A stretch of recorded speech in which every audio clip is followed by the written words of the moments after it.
ሰላም ተነስተልን የተወደዳችሁና የተከበራችሁ ውድ የቻናላችን ተከታታዮች እንዴት ናችሁልን? እግዚአብሔር ይመስገን እኔ በጣም ደህና ነኝ። የምትገኙት አራዳ ሜዳ ኦፊሻል ዩቲዩብ ገጻችን ላይ ነው። ለቻናሉ አዲስ ከሆናችሁ የዩቲዩብ ገጹን ሰብስክራይብ በማድረግና የደወል ምልክቷን በመጫን የቻናላችን ቤተሰቦች እንድትሆኑ የአክብሮት ግብዣችን ነው። እንዲሁም ደግሞ ዩቲዩብ ፕሮግራሙን ለበርካታ ተመልካቾች እንዲያደርሰው የእናንተ በብዛት ላይክ ማድረግ እጅግ በጣም ያስፈልገናል። እናም ይህ ፕሮግራም ቢያንስ በትንሹ 1000 ላይክ እንዲኖረው እንፈልጋለን። ለእናንተ የ3 ሰከንድ ስራ ነው። ስለዚህ ሁላችሁም ፕሮግራሙን ስትጀምሩ ላይክ እያደረጋችሁ መጀመራችሁን አስታውሱ። የአራዳ ሜዳ ኮሜንታተር ተስፋወርቅ ልዑል ሰገድ አብሬያችሁ ቆይታ አደርጋለሁ። ፈጣሪ ፈቅዶ በዚህኛው ፕሮግራማችን ላይ ዳግም ከእናንተ ጋር ተገናኘን።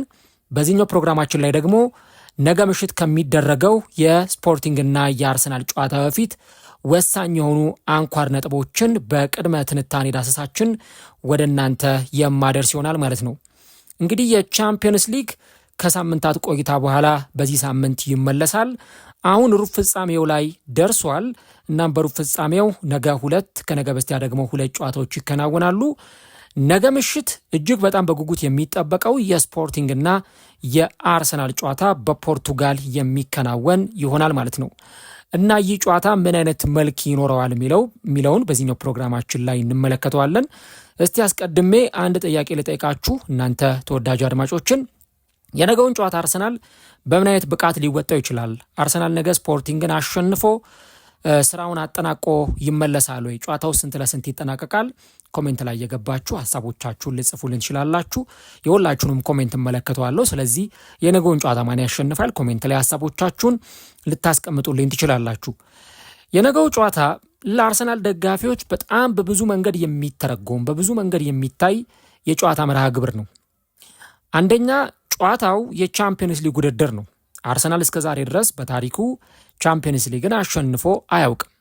ትልቁ ውጤቱ አርሰናል ቻምፒየንስ ሊግ ፍጻሜ መድረስ ነው። እሱን የሚያደረገው በፈረንጆቹ አቆጣጠር 2006 ነው። የዛን ጊዜ ቡድኑ በአርሰን ቬንገር ይመራ ነበረ። ምናልባት በቻምፒየንስ ሊግ ታሪክ ምርጡን አርሰናል ካየንባቸው ጊዜያት መካከል ያ የ2006ቱ አርሰናል ፍጻሜ የደረሰበት የቻምፒየንስ ሊግ ወቅት ቀዳሚው የሚባለው ምርጡን አርሰናል ያየንበት ነው። በብዙ ነገሮች የተሟላ ምሉ የሚባል ቡድን ነበር ማለት ይቻላል። ፍጻሜ ላይ በባርሰሎና ተሸንፎ ነው ዋንጫውን ያጣው። ያንን ዋንጫም ሲያጣ በባርሰሎና ሲሸነፍ በጨዋታ ተበልጦ ወይ ደግሞ በጣም የተራራቀ ልዩነት ኖሯቸው አልነበረም። እንደውም አርሰናል ጥሩ ፐርፎርማንስ ላይ ነበረ። በወቅቱ ግን ተጫዋቹን በቀይ ካርድ ወጣበት። በ10 ተጫዋች ነበረ ለመጫወት የተገደደው። ሌሎች ነገሮችም ነበሩ። አርሰናል እንግዲህ በዛ ጨዋታ ላይ ተሸንፏል።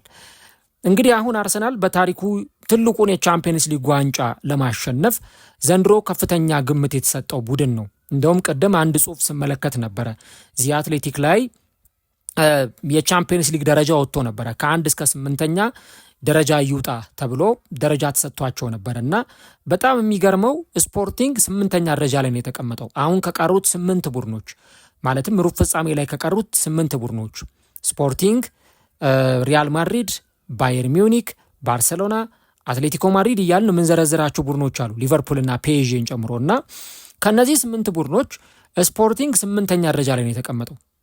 አርሰናል 1ኛ ደረጃ ላይ ተቀምጧል። ብታምኑም ባታምኑም ቻምፒየንስ ሊግን ይወስዳል የሚል ግምት የተሰጠው ቡድን ነው። አሁንም ግምቶች አልተዛነፉ በነበረበት ነው የቀጠለ የሚገኘው እና አርሰናል ቻምፒየንስ ሊግን ያሸንፋል የሚል ቅድመ ግምት የተሰጠው ቡድን ስለሆነ ከዚህም በተጨማሪ ደግሞ ቻምፒየንስ ሊግን በታሪኩ አሸንፎ ማያቅ ቡድን በመሆኑ ምክንያት አሁን አርሰናል የነገውን ጨዋታ እጅግ በጣም በጉጉት እንዲጠበቅና ለአርሰናል ጨዋታው ትልቅ ትርጉም እንዲኖረው ያደርገዋል። ሌላው ደግሞ ለአርሰናል ጨዋታው በጣም ትልቅ ትኩረት እንዲሰጠው የሚያደርገው ትልቁ ምክንያት ምንድን ነው? አርሰናል በባለፈው በሳውዛምፕተን ከተሸነፈ በኋላ የቡድኑ ሜንታሊቲ ጥያቄ ምልክት ውስጥ ገብቷል። ስለዚህ አሁን አርሰናል አሁንም ወደ ማሸነፍ መምጣት እንችላለን፣ ወደ ማሸነፍ ስነልቦና እንደገና መምጣት እንችላለን የሚለውን ነገር ለማሳየት የነገውን ጨዋታ ሊጠቀሙበት ይችላሉ። ስለዚህ ወደ ማሸነፍ ሜንታሊቲ ለመምጣት የነገው ጨዋታ እጅግ በጣም ወሳኝ የጨዋታ መርሃ ግብር ነው ማለት ነው። ሌላውና ምናልባትም አሁን ካነሳኋቸው በጣም የላቀው ምክንያት ደግሞ የሚሆነው አርሰናል በ2 ሳምንታት ጊዜ ውስጥ እጁ ላይ የነበሩትን 2 ዋንጫዎች አጥቷል። ከካራቦ ካፕ ውድድር ተሰናብቷል፣ ዋንጫውን አጥቷል። ፍጻሜ ድረስ ደርሶ በዌምብሌይ ተሸንፎ ማለት ነው በማንቸስተር ሲቲ። በኤፍኤ ካፕ ደግሞ ባልተጠበቀው ሳውዛምፕተን ተሸንፎ ከውድድሩ ውጭ ሆኗል። ስለዚህ ካራቦ ካፕና ኤፍኤ ካፕን ያጣ ቡድን እንደመሆኑ መጠን አሁንም የቀሩት ሁለት ዋንጫዎች ላይ ፎከስ ማድረጉ አይቀርም። እንደውም የቡድኑ አሰልጣኝ ሚኬል አርቴታ በተለይ ከቡድን ተጫዋቾቹ ጋር በልምምድ ወቅት በሚኖረው ንግግር ወቅት ከአሁን በኋላ ቻምፒየንስ ሊግና ፕሪሚየር ሊግ ላይ ትኩረት እንድናደርግ እፈልጋለሁ። በቃ ሁለቱ ነው የቀሩን፣ ሁለቱን ከእጃችን ማጣት የለብንም፣ እስከ መጨረሻው ድረስ ያንን ነገር ለማግኘት መፋለም አለብን ብሎ ለተጫዋቾቹ ኮማንድ የሚሰጥ ይመስለኛል። እና ሁለት ነው የሚቀረው። ከሁለቱ ደግሞ አንዱንም ማጣት አይፈልግም፣ ቻምፒየንስ ሊጉንም ማጣት አይፈልግም። እና ያ በመሆኑ ምክንያት አርሰናል የነገውንም ጨዋታ ይጠብቋል። እና እነዚህ ሶስት ምክንያቶች ለአርሰናል የነገው ጨዋታ ትልቅ ትርጉም እንዲኖረው ያደርጋል ማለት ነው። እና ይህ የስፖርቲንግና የአርሰናል ጨዋታ እጅግ በጣም በጉጉት የሚጠበቅ የጨዋታ መርሃ ግብር የሚሆነው በተለይ በአርሰናል በኩል ጨዋታው በጣም በጉጉት እንዲጠበቅ የሚያደርገው እነዚህ ምክንያቶች ናቸው ማለት ነው። እንግዲህ ከነገው ጨዋታ ጋር ተያይዞ በርካታ ነጥቦችን ማንሳት ይቻላል። ለምሳሌ የአርሰናል የውድድር ዓመት በቻምፒየንስ ሊጉ በጣም ኤክሰፕሽናል እና የተለየ የውድድር ዘመንን እያሳለፈ ነው። ቡድኑ እስካሁን 10 ጨዋታዎችን አድርጓል። በቻምፒየንስ ሊግ ካረጋቸው 10 ጨዋታዎች አንዱንም እስካሁን አልተሸነፈም። በቻምፒየንስ ሊግ ያልተሸነፈ ብቸኛው ቡድን ነው። እስካሁን ቻምፒየንስ ሊግ ላይ ሌሎቹ ቡድኖች ተሸንፈዋል። ትልልቅ ምንላቸው እነ ሪያል ማድሪድ ሳይቀሩ እነ ሊቨርፑል እነ ፔዤ ትልቅ ምትሏቸው ቡድኖች እነ ባየር ሚዩኒክ ተሸንፈዋል። እስካሁን ድረስ ያልተሸነፈው አርሰናል ብቻ ነው።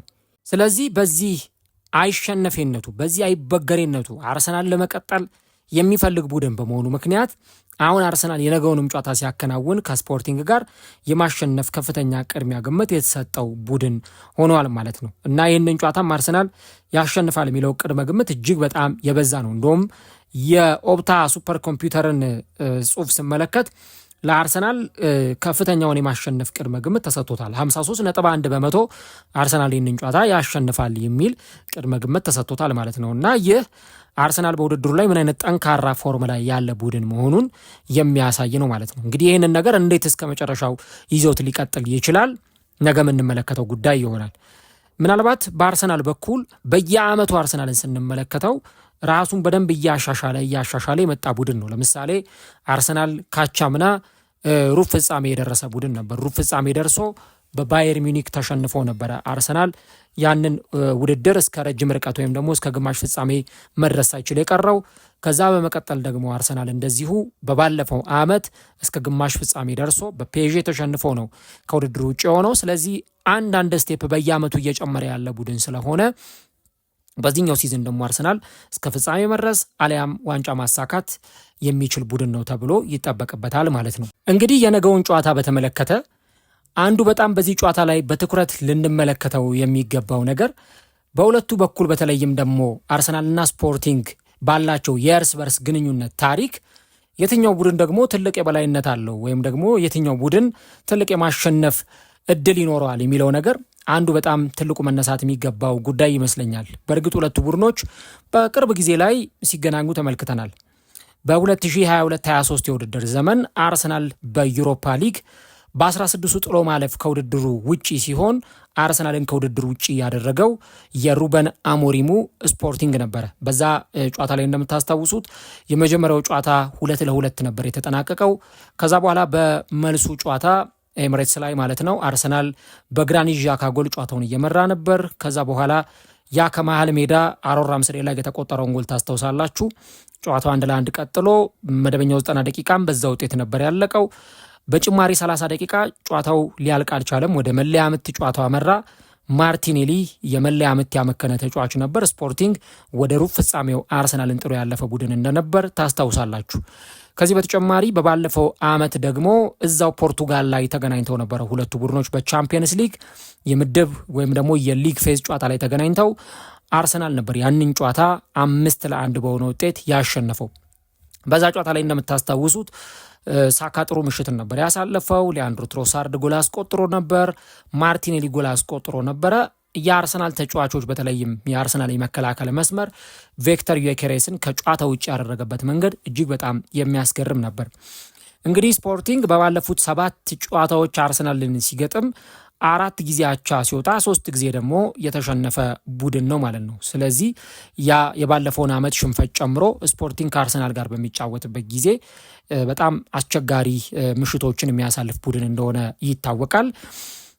ቪክተር ዮኬሬስ እንግዲህ በአውሮፓ ቻምፒየንስ ሊግ ነገ በተለይም ደግሞ የቀድሞ ክለቡን ይገጥማልና ለብቻው ትልቅ ርዕሰ ዜና መሆን የሚችል ተጫዋች ነው። እሱም በእርግጥ ወደ በኋላ ላይ እናነሳዋለን። ግን በነገው ጨዋታ ላይ ጎል የሚያስቆጥር ከሆነ ለስፖርቲንግም ጎል ያስቆጠረ ስፖርቲንግም ላይ በቻምፒየንስ ሊግ ጎል ያስቆጠረ የመጀመሪያው ተጫዋች ይሆናል እና ይህ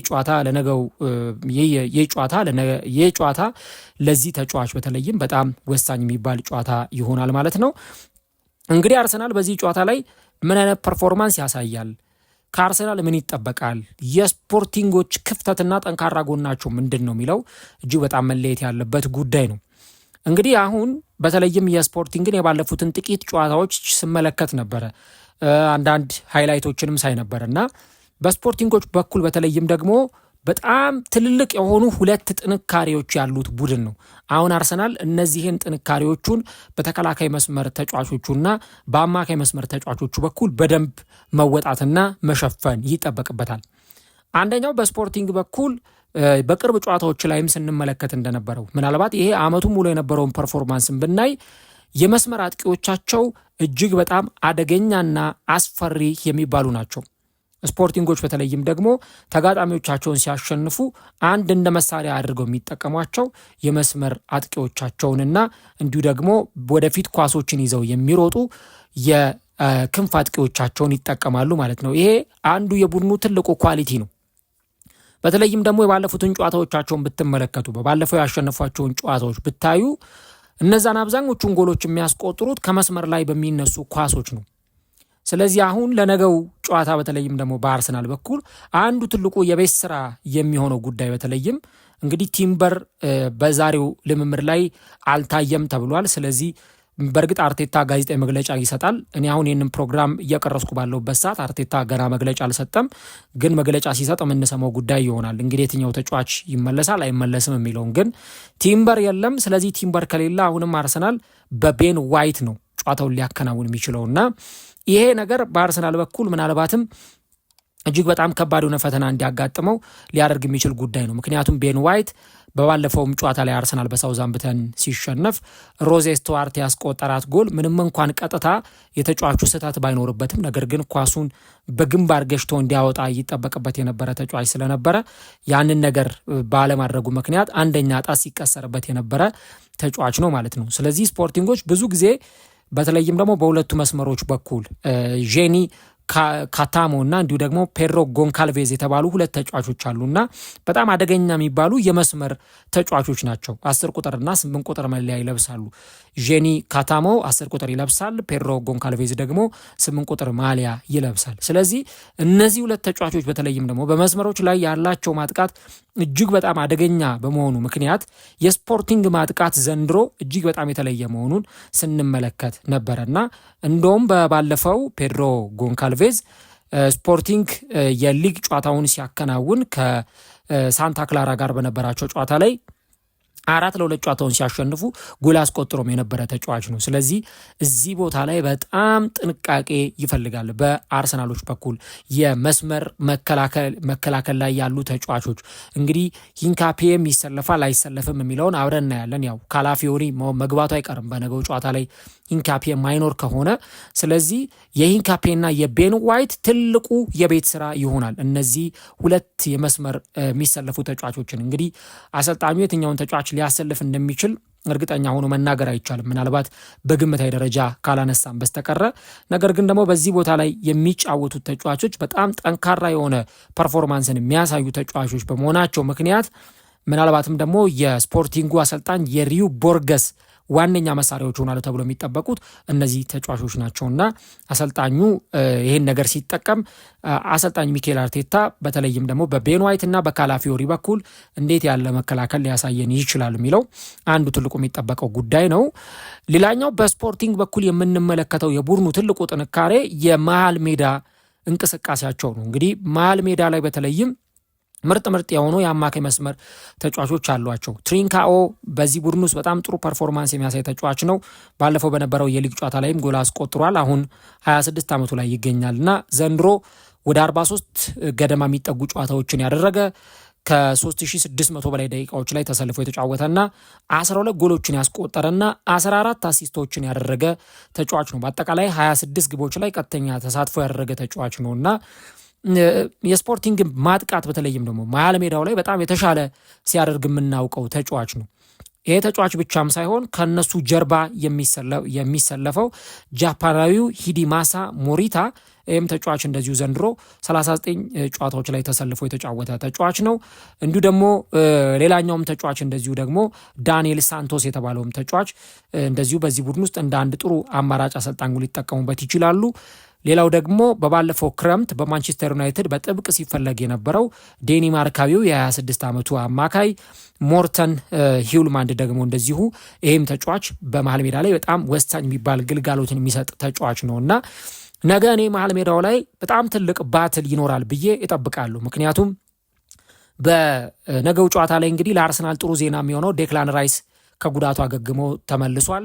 እንደውም ልምምድም ሰርቷል ተብሏል እና ዴክላን ራይስ በዚህ ጨዋታ ላይ ዝግጁ ሆኖ ይቀርባል። ስለዚህ የዴክላን ራይስ የኦደጋርድና የማርቲን ዙበሜንዲ የአማካይ መስመር ጥምረት ነገ ደግሞ በሞሪታ ትሪንካኦ እና እንዲሁ ደግሞ በሂውልማንድ አማካኝነት በሚደረጉ ፍልሚያዎችና ባትሎች እጅግ በጣም ከፍተኛ የሆነ ትግል የምንመለከትበት ጨዋታ ይሆናል። እኔ አንድ እርግጠኛውን የምናገረው ነገር እንደ ባለፈው ዓመት አርሰናል 5-1 እንዳሸነፈበት የቻምፒየንስ ሊግ ጨዋታ ቀለል ያለ የጨዋታ መርሃ ግብር ይሆናል የሚል እምነት የለኝም። ምክንያቱም ስፖርቲንግ ባለፈው ዓመት ጨዋታ በኋላ በጣም የተሻሻለባቸው ግራውንዶች እንዳሉ ስንመለከት ነበርና አንዱ በነገው ጨዋታ ላይ የሚጠበቀው የስፖርቲንግ የመሃል ሜዳ በጣም ጠንካራ ነው።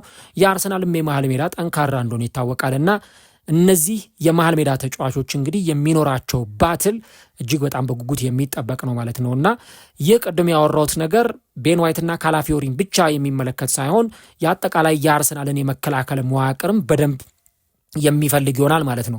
ለምሳሌ ከዚህ ቀደም የአርሰናል መከላከል በጣም ጠንካራ የሆነና እንደውም ጥይት የማይበሳው እስከሚመስል ድረስ አርሰናል ላይ ኦን ታርጌት ሙከራ እንኳን መሞከር በጣም አስቸጋሪ የሆነባቸውን ጨዋታዎች ስናይ ነበር። በቅርብ ጨዋታዎች ግን አርሰናል በቀላሉ ጎል የሚቆጠርበት ቡድን መሆኑን አይተናልና ያንን እንግዲህ አርቴታ እንዲሁም ደግሞ የቡድኑ የተከላካዮች አሰልጣኝ ነው ጋብሪኤል ሄንዝ አንድ በነገው ጨዋታ ላይ እንዲያደርጉ የሚጠበቅባቸው ነገር የመከላከሉን መዋቅር የተሻለ እንዲያደርጉ ማድረግ ነው። ሌላው እንግዲህ በነገው ጨዋታ ላይ አንዱ የሚጠበቀው ትልቁ ነገር የፊት መስመር ተጫዋቾች ፍልሚያ ይሆናል ማለት ነው። እንግዲህ በነገው ጨዋታ ላይ ወሳኝና ትልልቅ የሚባሉ የፊት መስመር ተጫዋቾችን እንመለከታለን። በስፖርቲንግ በኩል ሉዊስ ሱዋሬዝ፣ በአርሰናል በኩል ደግሞ ቪክተር ዩኬሬስን እንመለከታለን። ያው ቪክተር ዩኬሬስ እንግዲህ በስፖርቲንግ ታሪክ ከታዩ በጣም ምርጥ ውጤታማ የፊት መስመር ተጫዋቾች መካከል አንዱ ነው። በ2 ዓመት ከ90 በላይ ጎሎችን ያስቆጠረ፣ በአንድ ሲዝን ብቻ ከ50 በላይ ጎሎችን ያስቆጠረ፣ በባለፈው ዓመት እንደውም ካስቆጠራቸው የጎል ብዛቶች የተነሳ የቡድኑ ከፍተኛ ጎል አስቆጣሪና ቡድኑ ላሸነፋቸው ዋንጫዎችም ትልቅ የሆነ አስተዋጽኦን ያበረከተ፣ ከዚህ በተጨማሪ ደግሞ የስፖርቲንጉ ተወዳጅ ተጫዋች ነበር። የገርድ ሙለር አሸናፊም ነበረ ብዙ ጎሎችን በማስቆጠር ማለት ነው።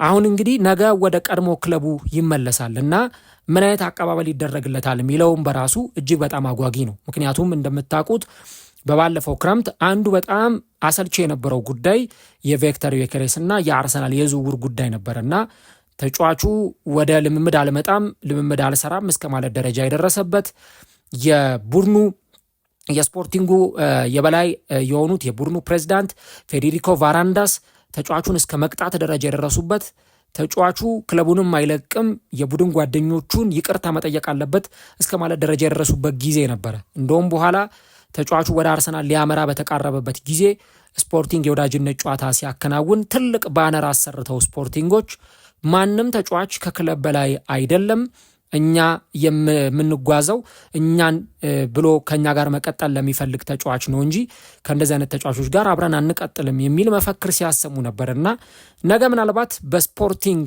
ደጋፊዎች ቪክተር ዩኬሬስ ከፍተኛ ጩኸት ሲሰነዘርበት ኳስ በያዘ ቁጥር ከፍተኛ የሆነ ተቃውሞ የሚጠብቀው ተጫዋች ይመስለኛል እና ቪክተር ዮኬሬስ እንግዲህ የነገው ጨዋታ ላይ ትልቅ የጨዋታው ርዕስ የጨዋታው አጀንዳ እንደሚሆን ይጠበቃል። ለስፖርቲንጎችም ፈታኝ ነው። ምክንያቱም ክፍተታቸውን ያውቃል እንዴት እንደሆነ ለአመታት በዛ ክለብ የተጫወተ ተጫዋች ነው። ከዚህ በተጨማሪ ደግሞ በስፖርቲንግ ቤት የሚያውቃቸው ተጫዋቾችም የተከላካይ መስመር ተጫዋቾችም አሉ። ሌላኛው ደግሞ ተጫዋቹ ከሰሞኑ ጥሩ ፎርም ላይ የሚገኝ ተጫዋች ነው። በባለፉት ጥቂት ጨዋታዎች ላይ ጎሎችን ሲያስቆጠር ተመልክተናል። በኢንተርናሽናል ብሬክ ዩክሬን ላይ ሃትሪክ ሰርቷል። እንዲሁ ደግሞ ከፖላንድ ጋር በተደረገው የፕሌኦፍ ጨዋታ ላይም እንደዚሁ ወሳኟንና የማሸነፊያዋን ጎል ያስቆጠረ ተጫዋች ነው።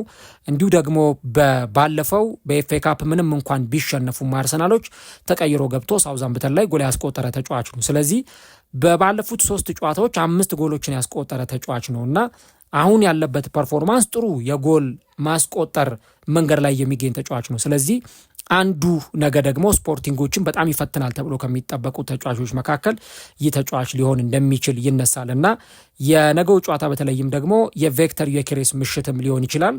ዘንድሮ ቻምፒየንስ ሊግ ላይ እንደምታውቁት ጎሎችን በማስቆጠር ረገድ ያልሰነፈ ተጫዋች ነው። አትሌቲኮ ማድሪድ ላይ 2 ጎል አስቆጥሯል። ከካይራት አልማቲ ጋር በተደረገው ጨዋታ ላይ ጎል አስቆጥሯል። ኢንተር ሚላን ላይ ጎል አስቆጥሯል። ጥሩ የጎል ማስቆጠር መንገድ ላይ ያለ ተጫዋች ነው እና የነገውም ጨዋታ ላይ ምናልባትም ደግሞ ስፖርቲንጎች በጣም ሊጠነቀቁት የሚገባ ተጫዋች እንደሆነ ይሰማኛል እና ይህ ተጫዋችም እንደዚሁ በጣም በጉጉት ከሚጠበቁ ተጫዋቾች መካከል አንዱ ነው የቪክተር ዮኬሬስ ጉዳይ። ሌላኛው በስፖርቲንግ በኩል ደግሞ ስንመለከት ሉዊስ ሱዋሬዝን አለማንሳት አይቻልም። እንግዲህ ሉዊስ ሱዋሬዝ ማለት ለምትክ ብለው ለዚህ ለቪክተር ዮኬሬስ ምትክ ብለው ያስፈረሙት ተጫዋች ነው እና እጅግ በጣም በጣም ውጤታማ የሆነ ሲዝንን ነው በዚህ ጊዜ እያሳለፈ የሚገኘው። በቀላሉ ጎሎችን የሚያስቆጥር እንዲህ ባለው ጨዋታ ላይ ደግሞ ተጽዕኖ ፈጣሪነቱ የጎላ እንዲሆን የሚጠበቅበትም ተጫዋች ነው እና ይህ ኮሎምቢያ ተጫዋች እንግዲህ በዚህ ዓመት ምናልባትም ብዙ ጨዋታዎችን በስፖርቲንግ ማሊያ ካደረጉ ተጫዋቾች መካከል የሚጠቀሰው ነው። 42 ጨዋታዎችን አድርጓል። በዚህ ዓመት 3317 ደቂቃዎች ላይ ተጫውቷል። በጣም በሚያስገርማችሁ ሁኔታ 49 ጎሎች ላይ ቀጥተኛ ተሳትፎ አለው። 33 ጎሎችን አስቆጥሯል። 6 ለግብ የሚሆኑ ኳሶችን አመቻችቶ አቀብሏል ወይም አሲስት አድርጓል። ይህ ማለት እንግዲህ ይህ ተጫዋች በ42 ጨዋታ 33 ጎሎችን አስቆጥሯል ማለት ቢያንስ በአንድ ወይም በሁለት ጨዋታ ውስጥ ቶሎ ቶሎ ጎሎችን የሚያስቆጥር ተጫዋች ነው እንደማለት ነው እና ባለፈው እንግዲህ ጨዋታቸውንም ሲያከናውኑ የሊግ ጨዋታቸውን ሲያከናውኑ ለተጫዋቹ እረፍት ሰጥተውት ነበረ። ያ ማለት በዚህ ጨዋታ ላይ የበለጠ ዝግጁ ሆኖ እንዲመጣ ታስበው በአሰልጣኙ የተደረገ ነገር መሆኑን እንረዳለን እና በነገው ጨዋታ ላይ ማጋሌሽና ሳሊባ ይህንን ተጫዋች በደንብ ሊቆጣጠሩትና ኮንትሮል ሊያደርጉት ይገባል። እኔ ስፖርቲንግ በዚህ ዓመት ያለው አጨዋወት በተለይም ደግሞ እያጠቃ ባሸነፋቸው ጨዋታዎች ልክ ስንመለከተው በጣም ጠንካራ ቡድን ነው። ለምሳሌ በቅርብ ያደረጋቸውን ጨዋታዎች ብንመለከት ቅድም ያልኳቸው 4-2 ያሸነፈበት ጨዋታ አለ። ከዛ በኋላ ደግሞ እንደዚሁ በፕሪሜራ ሊጋው አልቬርካ የተባለውን ቡድን 4-1 አሸንፏል። ቦዶ ግሊምትን 5-0 አሸንፏል። እንዲሁ ደግሞ ከስፖርቲንግ ብራጋ ጋር 2-2 የተለያየበት ጨዋታ አለ። ፖርቶን ደግሞ በታካዴ ፖርቱጋል 1-0 ያሸነፉበትና በተከታታይ ደግሞ 3-0 ያሸነፏቸውም ጨዋታዎች ነበሩና በተለይ የባለፈውን የቦዶ ግሊምትን ጨዋታ አርቴታ በደንብ በትኩረት ይመለከቷል ብዬ አስባለሁ። ሁለቱንም ጨዋታዎች የመጀመሪያውንም ጨዋታ ሁለተኛውንም ጨዋታ አርቴታ በደንብ ይመለከቷል ብዬ አስባለሁ። አርቴታ የመጀመሪያው ጨዋታ ላይ ካስታወሳችሁ በቦዶ ግሊምት 3-0 በሆነ ውጤት ተሸንፈው ነበረ ስፖርቲንግ ማለት ነው። ከዛ በኋላ በሁለተኛው ጨዋታ ግን እጅግ በጣም የሚዘገንን ማጥቃት ነበር። እኔ ሙሉ ጨዋታውን አይቼዋለሁ። በሁለተኛው ዙር 5-0 ሲያሸንፉና ቦዶ ግሊምቶች ሊቋቋሟቸው አልቻሉም ነበረ ስፖርቲንጎችን። በቃ በጣም ነበረ ወረራቸው ከባድ ነበረ በዛ ጨዋታ ላይ ከመጀመሪያው ደቂቃ ጀምሮ እንግዲህ በጭማሪ 30 ደቂቃ ነው ጨዋታው ያለቀውና 5-0 ጨዋታውን ያሸነፉበት መንገድ እጅግ በጣም በጣም በጣም የሚያስገርም ነበረ። ቅድም ያልኳችሁ ፔድሮ ጎንካልቬዝ ጎል ያስቆጠረበት፣ ሉዊስ ሱዋሬዝ አሲስት ያደረገበት፣ ራሱ ሉዊስ ሱዋሬዝም ጎል ያስቆጠረበት ጨዋታ መሆኑንም ስንመለከት ነበረና ያንን ጨዋታ ስንመለከት ስፖርቲንግ 38 ሙከራ የሞከረበትና 14 ኢላማውን የጠበቀ ሙከራ ያደረገበት ጨዋታ ነበረ። ስለዚህ ይሄ ጨዋታ እጅግ በጣም ፈታኝ ሊሆን እንደሚችል አንዱ ማሳያ መሆን የሚችል ጨዋታ ነውና በተለይ ስፖርቲንግ በነገው ጨዋታ ላይ ያው የአርሰናል የመከላከል መዋቅርም ጥሩ ስለሆነ እንደ ልባቸው በቃ እያጠቁ እንደ ልባቸው ሙሉ 90 ደቂቃ እየወረሩ ላይ ይጫወቱ ይችላሉ። ነገር ግን ደግሞ አንዱ በስፖርቲንግ በኩል ያለው ጥንካሬ በጣም ለቀቅ ብለው ዘና ብለው ወረራ እያሳደሩ የሚጫወቱ ተጫዋቾች መኖራቸው በራሱ የነገው ጨዋታ ላይም ከአርሰናል ጋር በሚደረገው ጨዋታ ያንን ፐርፎርማንስ የሚያሳዩ ከሆነ በተለይ ከቦዶ ግሊምት ጋር በተደረገው ጨዋታ ላይ የነበራቸውን ማጥቃት የሚያሳዩ ከሆነ በተለይም ደግሞ ጨዋታው በጣም አስቸጋሪ ሊሆን ይችላል ለአርሰናል ማለት ነው። ያው ዘንድሮ በሜዳቸው ጥሩ ሪከርድ አላቸው ስፖርቲንጎች በቻምፒዮንስ ሊጉ ማለት ነው። ካይራት አለማቲን 4-1፣ ኦሎምፒክ ደ ማርሴን 2-1፣ ክለብ ብሩዥን 3-0፣ ፔዥን 2-1 እና ቦዶ ግሊምትን ደግሞ 5-0 አሸንፈዋል እና ይህ የነገው ጨዋታ ለአርሰናልም ደግሞ እንደዚሁ ከፍተኛ ፉክክር የምናይበት ጨዋታ ሊሆን ይችላል ተብሎ ይጠበቃል። ስለዚህ ቀደም የነገርኳችሁ 3 ነገሮች አንዱ የመስመር ማጥቃታቸው፣ 2 የአማካይ መስመሩ፣ 3 የፊት መስመሩ በስፖርቲንግ በኩል ያለው ጥንካሬ ነው። በአንጻሩ ደግሞ የሴት ፒስ ደግሞ አርሰናል በደንብ እዚህ ጨዋታ ላይ መጠቀም የሚችል ከሆነ የስፖርቲንግን መከላከል በደንብ አስከፍቶ ማጥቃትና ጎሎችን ማስቆጠር ይችላል ማለት ነው። ስለዚህ አንዱ በዚህ ጨዋታ ላይ የአርሰናል ሴት ፒስ በደንብ ተግባራዊ እንዲደረግ ይጠበቃል። ከአርሰናሎች ጋር ተያይዞ እንግዲህ ማጋሌሽ ሙሉ ልምምድ ሰርቷል ተብሏል። በባለፈው በሳውዛምፕተኑ ጨዋታ ላይ ተጎድቶ ነበር የወጣው። አሁን ግን ልምምድ ሰርቷል ተብሏል እና ለአርሰናሎች ጥሩ ዜና ነው። ሳሊባንና እንደዚሁ ደግሞ ማጋሌሽን በዚህ ጨዋታ ላይ በቋሚነት እንመለከታለን ተብሎ ይጠበቃል። የአርሰናል መከላከል ነገ ሙሉ በደንብ ኦርጋናይዞ ነው በደንብ ተዋቅረው ሙሉ 90 ደቂቃ ከትኩረታቸው ዝንፍ ሳይሉ እንዲጫወቱ ይጠበቅባቸዋል። ምክንያቱም ቅድም እንዳልኩት በስፖርቲንግ በኩል 2 የመስመር ተጫዋቾች የአማካይ መስመሩ እነ ሞርተን ሂውልማንድ ከዚህ በተጨማሪ ደግሞ በቡድኑ በኩል ጥሩ ማጥቃት ጥሩ መጫወት የሚችሉ ተጫዋቾች አሉበትነ ትሪንካውን ጨምሮና የዚህ ጨዋታ ደግሞ ትልቁ ወሳኝ የሚሆነው የአርሰናል የመከላከል መዋቅር የነ ዴክላን ራይስን ታታሪነት የነ ዴክላን ራይስን አይደክሜነት የነ ማርቲን ዙቢሜንዲን ቶሎ ኳሶችን የማስጣል ጨዋታ በጣም የሚፈልግ ጉዳይ ነው ማለት ነው የነገው ጨዋታ። ሌላው ከነገው ጨዋታ ጋር በደንብ መነሳት የሚገባው የአርሰናል ማጥቃት ነው። እንግዲህ ስፖርቲንግ ጎል የማይቆጠርበት ቡድን አይደለም። ጎል ይቆጠርበታል። በዚህ ዓመትም የተለያዩ ጨዋታዎች ላይ ጎል ሲቆጠርባቸው ተመልክተናል። ነገር ግን ደግሞ አርሰናል በተለይም የነገው ጨዋታ ላይ ለምሳሌ የቡካዮ ሳካ መኖር የሚጠበቅ ነው። በግራው መስመር ላይ ሊያንድሮ ትሮሳርድ ዝግጁ ከሆነ በነገው ጨዋታ ላይ ሊሰለፍ ይችላል። ቅድም እንዳልኩት እኔ ይህንን ፕሮግራም ሳዘጋጅ አርቴታ ጋዜጣዊ መግለጫ ስላልሰጠ ትሮሳርድ አለ የለም የሚለውን ነገር እርግጠኛ ሆነን መናገር አንችልም። ግን ካለ ለአርሰናል ጥሩ አገልግሎት ይሰጣል። ከሌለ ግን በመስመር በኩል ማርቲኔሊ ነው ልናይ የምንችለው። ቪክተር ዮኬሬስ አለና የአማካይ መስመሩና የአጥቂ መስመሩ በደንብ ኮኔክት ማድረግ መገናኘት አለበት። ምክንያቱም ቶሎ ለነ ቪክተር ዮኬሬስ ለነ ቡካዮ ሳካ የግብ ዴሊቨሪዎች መድረስ አለባቸው። በባለፈው ጨዋታ ላይ አርቴታ አንድ የወሰደው ሪስክ የነበረው ዴክላን ራይስ ስላልተሰለፈ በዴክላን ራይስ ቦታ ያሰለፈው ማርቲን ኦዴጋርድን ነበርና ኦዴጋርድ ቦታው አልተመቸውም ነበረ። በቃ ጥሩ ፐርፎርማንስ ለማሳየት ሞከረ። ግን ያ ቦታ እንደምታውቁት ዴክላን ራይስ በታታሪነት የሚጫወትበት ብዙ የሜዳ ክፍሎችን የሚረግጥበት የሜዳ ክፍሎችን እያካለለ የሚጫወትበት ተጫዋች ስለሆነ በዛ ቦታ ላይ ኦዴጋርድ እንደ ልቡ ምቾት ተሰምቶት ሊጫወት አልቻለም። እንደውም አርሰናል በሁለተኛው አጋማሽ ጥሩ የተጫወተው ጎልም ያስቆጠረው በቪክተር ዮኬሬስ አማካኝነት በኋላ ላይ ኦዴጋርድን አስወጣና ማድዌኬን አስገብቶ ማድዌኬን ወደ ቀኝ ወሰደ። ማክስ ዳውማንን ወደ መሃል አመጣውና ዳውማን በ10 ቁጥር ቦታ መጫወት ጀመረ። የዛኔ ነው አርሰናል በደንብ ተነቃቅቶ ወደ ጎሎች ቶሎ መድረስ የጀመረውና የአርሰናል ፈጠራ ነገ በጣም ይጠበቃል። እኔ ነገ ማክስ ዳውማንን ቢጠቀመው የተሻለ ነው ባይ ነኝ። በደንብ ሪስኩን መውሰድ አለበት አርቴታ። ለምን ጎል ለማስቆጠር በተለይ 50 ደቂቃ 60 70 ደቂቃ እየገፋ በሄደ ቁጥር ጎል ማስቆጠር ካልቻለ የግድ ደግሞ ተጫዋች መቀየር ወይም ተጫዋች መለወጥ አለበትና ሳካን ቀይሮ ማክስ ዳውማንን መጠቀም አሊያ ደግሞ ሳካን ወደ 10 ቁጥር ቦታ አምጥቶ ዳውማንን ወደ ቀኝ መስመር መውሰድ ለአርቴታ ጥሩ አማራጭ ይሆንለታልና የነገው ጨዋታ ላይ ማክስ ዳውማን እንግዲህ ዛሬ ጥሩ ልምምድ ሰርቷል፣ ሙሉ ልምምድ ሰርቷል። ለአርሰናሎች ጥሩ ዜና ነው። ስለዚህ በዚህ ጨዋታ ላይም ደግሞ የበለጠ ጥሩ ፐርፎርማንስ እንዲያሳይ ማክስ ዳውማን ይጠበቅበታልና አርቴታ በደንብ ይህንን ተጫዋች ሊጠቀምበት ይገባል ብዬ አስባለሁ።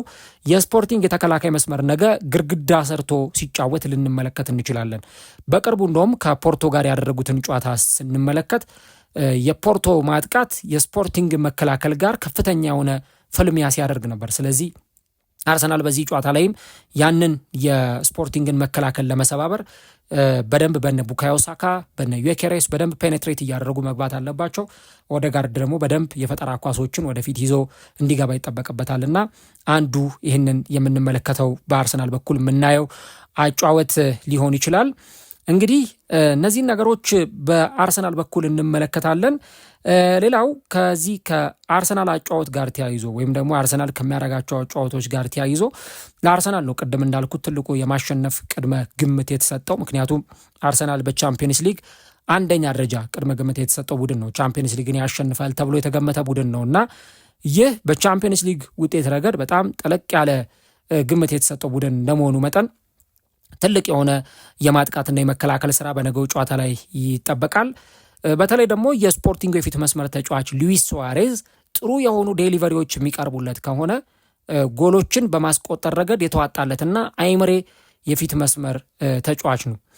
እንግዲህ የስፖርቲንጉ ተጫዋች ቅድም ያነሳውላችሁ ተጫዋች እንዳለ ሆኖ ጎንካሎ ኢናሲዮ ከቦዶ ግሊምት ጋር በተደረጉ 2 ጨዋታዎች 41 የተከላካይ መስመር ተጫዋቾችን የሰነጠቁ መስመር ሰንጣቂ ኳሶችን ያቀበለ ነበርና በ2025-26 በቻምፒየንስ ሊግ ውድድር ዘመን የሱን ያክል በርካታ መስመር ሰንጣቂ ኳሶችን ያቀበለ ተጫዋች አልታየም። ስለዚህ የነገው ጨዋታ ላይ ደግሞ በተለይ የነ ዙቢሜንዲና የነ ዴክላን ራይስ ትልቁ ስራ የሚሆነው ይህንን የተጫዋቹን ፐርፎርማንስ የአማካይ መስመሩን በደንብ እድሎችን እንዳይፈጥር መገደብ፣ ኳሶችን ኢንተርሴፕት ማድረግ ከአርሰናል ተጫዋቾች የሚጠበቅ ጉዳይ ነው ማለት ነው። በአርሰናል በኩል ይሄ ነገር በደንብ ይጠበቃል። በባለፈው የባየር ሌቨርኩሰኑ ጨዋታ ላይ በተለይም የመጀመሪያው ዙር ጨዋታ ባይ አሬና ላይ ሲደረግና 1-1 ጨዋታው ሲጠናቀቅ አርሰናል አንዱ የነበረው ትልቁ ነገር የግብ ዕድሎችን ቶሎ ቶሎ መፍጠር ነበረ። የግብ ዕድሎችን አርሰናል ቶሎ ቶሎ ሲፈጥር አልተመለከትንም። እንደውም በቆመ ኳስ ጎል ተቆጠረበት። ከዛ በኋላ ምናልባትም ደግሞ ማድዌኬ ተቀይሮ እስከሚገባ ድረስ የአርሰናል ማጥቃት ጥሩ አልነበረም እና አርሰናሎች ጥሩ የሆነ የማጥቃት አማራጭ አላቸው። ዩኬሬስን መጠቀም ይችላሉ። ጋብርኤል ሄሱስ፣ ቡካዮ ሳካ፣ ማርቲኔሊ፣ ኦዴጋርድ፣ ካይ ሃቨርትዝን መጠቀም ይችላሉ። ማክስ ዳውማን ቅድም ሳነሳው ነበረ።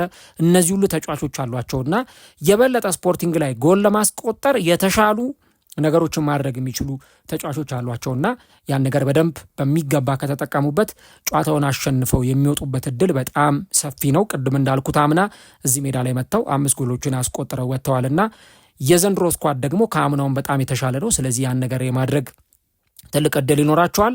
የመጨረሻ ግን ማንሳት የምፈልገው ነጥብ በአርሰናሎች በኩል ያለው ስነ ልቦናና ክሊኒካልና ሻርፕ የመሆን ጉዳይ ነው። አሁን እንደዚህ አይነት ቡድኖች እንደ ስፖርቲንግ አይነት ቡድኖች በተለይም ተጋጣሚያቸውን ለመቅጣት በጣም ጥቂት የሆኑ ሞመንቶች ብቻ የሚያስፈልጓቸው ቡድኖች ናቸው። ምናልባት 1 ወይ 2 ይሞክራሉ። ያንን ካስቆጠሩ ከዛ በኋላ ቀሪውን ደቂቃ ተከላክለው ሊጫወቱ ይችላሉና አርሰናል በደንብ በዚህ ጨዋታ ላይ ሻርፕ መሆን፣ ክሊኒካል መሆን፣ የሚያገኛቸውን እድሎች አንድ ሲያገኝ ያንን እድል መጠቀም፣ ሌላ 2ኛ 3ኛ እድል ሲያገኝ እነዛን እድሎች ወደ ግብነት መቀየር፣ ቢያንስ እነዛን የግብ ዕድሎች ወደ ግብነት መቀየር እንኳን ባይችል አስፈሪ ሙከራዎችን ማድረግ፣ ተጋጣሚያቸውን ተከላካዮችን ማስጨነቅ የስፖርቲንግ መከላከል ከደቂቃ እየተዳከመ እንዲል ሊያደርገው ይችላልና ነገ በተለይም እነ ቡካዮ ሳካ፣ ኦዴጋርድ በጣም ትልቅ ኃላፊነት አለባቸው። በተለይም ደግሞ ጨዋታዎች ላይ በደንብ ፔኔትሬት እያደረጉ በመውጣት የግብ ዕድሎችን ከመፍጠር አኳያ ማለት ነውና በነገው ጨዋታ ላይ አርሰናል አሸንፎ ቢወጣ የበለጠ ተጠቃሚ ይሆናል። ለምን በሜዳው የሚያደርገው ጨዋታ ላይ በነፃነት በልበ ሙሉነት እንዲጫወት እድል ስለሚሰጠው። ስለዚህ የነገው ጨዋታ ላይ አንዱ በአርሰናል በኩል ሻርፕ መሆን፣ ምርጥ የግብ ዕድሎችን መፍጠርና እነዛን ወደ ግብነት መቀየር ያስፈልጋል። ሌላው ደግሞ የስነ ልቦና ጉዳይ ነው። እንግዲህ እንደዚህ አይነት ቡድኖች በተለይም አሁን ስፖርቲንግ 8ኛ ደረጃ ላይ የተቀመጠ ቡድን ነው። መቼም ስፖርቲንግ ከነ ባየር ሚዩኒክ ከነ አርሰናል ከነ ሪያል ማድሪድ በላይ ከፍተኛ ግምት ሊሰጠው አይችልም። አሁን ካሉት ቡድኖች ዘሊስት የመጨረሻ ግምት የተሰጠው ለስፖርቲንግ ነው እና ስፖርቲንግ አንደርዶግ ሆኖ ነው የሚገባው። በቃ የተናቀ ቡድን ሆኖ ነው የሚገባው። ጫና የለበትም። አርሰናል ግን በአንጻሩ በጫና ውስጥ የሚጫወት ቡድን ነው። ፕሬዠር አለበት፣ ጫና አለበት። ስለዚህ ያንን ጫና እንዴት አድርጎ ይወጣዋል የሚለው በጣም ትልቁ ነገር ነውና ቻምፒየንስ ሊግን ያላሸነፈ ቡድን ነው። ቻምፒየንስ ሊግን ደግሞ ማሸነፍ ይፈልጋል። እንዲህ አይነት ጨዋታዎች ደግሞ በተለይም የምትንቋቸው ተጋጣሚዎች አይደሉም። ሩብ ፍጻሜ ላይ የደረሰ ቡድን በአጋጣሚ ነው የደረሰው ማለት አይቻልም። ቀደም እንዳልኩት ፒኤስጂን ያሸነፈ ቡድን ነው። እነ ክለብ ብሩዥን ሲያሸንፍ ያየነው ቡድን ነው። ባለፈው ደግሞ 3-0 በቦዶ ግሊምት ከተሸነፈ በኋላ አበቃለት ሲባል ነው በመልሱ ጨዋታ 5 ጎሎችን አስቆጥሮ የመልሱን ጨዋታ አሸንፎ ውጤቱን ቀልብሶ ወደ ቀጣዩ ዙር ማለፉን ያረጋገጠው። ስለዚህ ጨዋታው ቀላል ሊሆን እንደማይችል ግልጽ ነው እና አርሰናሎች በስነ ልቦና ረገድ በጣም ጠንካራ ሆኖ በስነ ልቦና ረገድ ዝግጁ ሆኖ በእያንዳንዷ ደቂቃ ከትኩረታቸው ሳይዛነፉ አርሰናሎች በትኩረት ከተጫወቱ ችግር የለባቸውም። 90 ደቂቃ ጨዋታውን ማኔጅ ማድረግ ይችላሉ፣ ልክ እንደ ባየር ሌቨርኩሰኑ የመልስ ጨዋታ። ነገር ግን ደግሞ ትኩረታቸውንም ሲያጡ ልክ ባለፈው እንዳየነው በካራቦ ካፕ ፍጻሜ ላይ እንዳየነው ያ የኬፓ አሪዛባላጋ ስህተት እስኪመጣ ጥሩ ነበር ሲጫወቱ የነበሩት። የኬፓ ስህተት ሲመጣ ግን የቡድኑ ፎከስ ተበታተነና ያ ነገር እንዳይሆን በሙሉ ትኩረት በሙሉ የስነ ልቦና አቀራረብ ሙሉ 90 ደቂቃ ከትኩረታቸው ሳይዛነፉ ይህንን ጨዋታ እንዲያደርጉ ይጠበቅባቸዋል። አርሰናል ከዚህ በኋላ ቀላል ጨዋታ አይኖረውም። ስፖርቲንግን እንኳን ቢያሸንፍ ቀጣይ ከባርሴሎናና ከአትሌቲኮ ማድሪድ አሸናፊ ጋር ነው የሚጫወተው። ፋይናል ላይ ደግሞ ምናልባት ከሊቨርፑልና ከፒኤስጂ እንዲሁ ደግሞ ከሪያል ማድሪድና ከባየር ሚኒክ አሸናፊ ጋር ሊጫወት ይችላልና ይህም የበለጠ በጣም ከባድ የሆነ ፍልሚያን የምንመለከትበት ሊሆን ይችላል ተብሎ ይጠበቃል። ስለዚህ ይህ የዚህም የጨዋታ መርሃ ግብር በተለይም ደግሞ በአርሰናል በኩል ከፍተኛ የሆነ ፉክክር የምንመለከትበት ምናልባት ቆንጆና ሳቢ ጨዋታ የምናይበት የጨዋታ ዕለት ሊሆን እንደሚችል ይጠበቃልና አርሰናሎች ደግሞ ለዚህ ምን አይነት ምላሽ ይሰጣሉ የሚለውን እንግዲህ ከነገው ጨዋታ ጋር አያይዘን የምንመለከተው ጉዳይ ነው የሚሆነው። ምናልባት ግምታዊ አሰላለፉን ልንገራችሁና ከዚህ ጨዋታ ጋር ተያይዞ የዛሬውን ፕሮግራማችን እናጠናቃለን። እንግዲህ በስፖርቲንግ በኩል አሰልጣኙ ሪው ቦርገስ ሪው ሲልቫን በግብ ጠባቂነት ይጠቀማሉ ተብሎ ይጠበቃል። ጆርጂስ ቫጋንዲኒስ እንዲሁ ደግሞ ኤድዋርዶ ኳሬዝማ፣ ጎንካሎ ኢናሲዮ፣ ማክሲ አራሆ፣ ሂዳሲማ ሞሪታ፣ ዳንኤል ባራንጋ፣ ጌኒ ካታሞ፣ ትሪንካኦ ፖቴ እና ሉዊስ ሱዋሬዝ በቋሚነት ይጀምራሉ ተብሎ ይጠበቃል በስፖርቲንግ በኩል።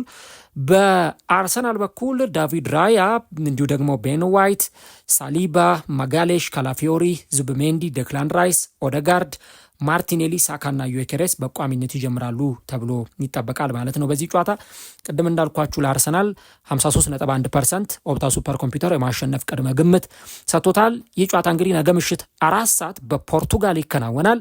ይህንን ጨዋታ ማን ያሸንፋል?